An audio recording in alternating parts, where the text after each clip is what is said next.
नमस्कार दोस्तों, स्वागत है आप सभी का हमारे YouTube channel B R tech solution पे। आज हम लोग डिस्कस करने जा रहे हैं GST 2.0 means next generation reform in GST.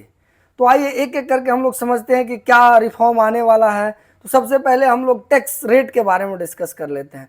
तो पहले टैक्स का रेट होता था 5, 12, 18 और 28। उस 4 रेट को रिड्यूस करके अब 2 रेट बना दिया गया है।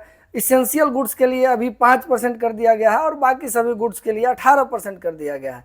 इसके अलावा एक और महत्वपूर्ण बदलाव हुआ है रेट में कि लग्जरी गुड्स और सीन गुड्स जो भी हैं उनके लिए 40% का रेट तय कर दिया गया है। सीन गुड्स मीन्स जैसे टोबैको आइटम हो गया, पान मसाला हो गया, इन सब के लिए 40% का रेट दे दिया गया है। इसके अलावा कंपनसेशन सेस हटा दिया गया है, जिसके कारण कंपनसेशन सेस में जो भी डिस्प्यूट होता था वो खत्म हो जाएगा।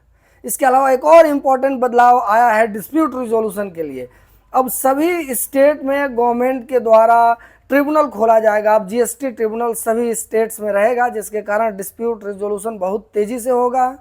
इसके अलावा एमएसएमई सेक्टर के लिए भी कुछ बदलाव हुआ है, जिसमें पहला बदलाव है इन्वर्टेड ड्यूटी का कंसेप्ट खत्म कर दिया गया है। जैसे पहले हम लोगों को ये रहता था कि हम ज़्यादा रेट का गुड्स खरीदते थे और उसके अलावा हमारा जो आउटपुट रहता था वो कम रेट का रहता था, जिसमें हमको हमारा पूंजी ब्लॉक हो जाता था, हमें बाद में जाकर डिपार्टमेंट से रिफंड लेना पड़ता था। वो प्रोसेस अब आसान हो जाएगा इन्वर्टेड ड्यूटी के ख़त्म होने के कारण।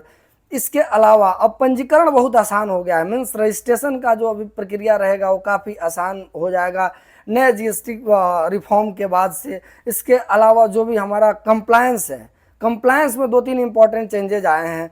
जैसे अब 3B ऑटो पॉपुलेटेड रहेगा और उसको आप एडिट नहीं कर सकते हैं, जिसके कारण अब एरर आने के चांसेस एकदम कम हो जाएंगे। जैसे पहले रहता था एडिटेबल रहता था, अगर हम कुछ चेंज कर देते थे उसके बाद में उसको हम अगर सुधार नहीं कर पाते थे तो इसमें कई मरतबा ऐसा रहता था कि केस लगने के चांसेस बने रहते थे, डिस्प्यूट रहता था उसमें, वो अब ख़त्म हो जाएगा।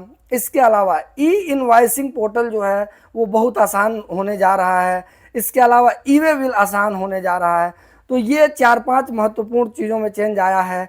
अब देखिए जो 28% का रेट है, अगर वो 18% रिड्यूस कर दिया जाएगा तो आप देखेंगे कि इसेंशियल आइटम बहुत सस्ता हो जाएगा। जैसे टीवी, फ्रिज, कूलर के अलावा अगर आप देखेंगे तो गाड़ियां सस्ती हो जाएंगी। जो पहले 28% प्लस सेस था वो अब 18% पे आ जाएगा। तो इसके कारण जो हम लोगों का जो आम जीवन है, जो रोज़मर्रा के खर्चे हैं, वो काफ़ी रिड्यूस होने जा रहे हैं इस रिफॉर्म से। तो ये सारे रिफॉर्म्स हमने एक एक करके डिस्कस किया। अगर हमारा वीडियो अच्छा लगा हो तो आप वीडियो को लाइक करें, चैनल को सब्सक्राइब करें और बेल आइकन को दबाना ना भूलें, ताकि नए वीडियो के अपडेट्स मिलते रहें आपको। Thank you.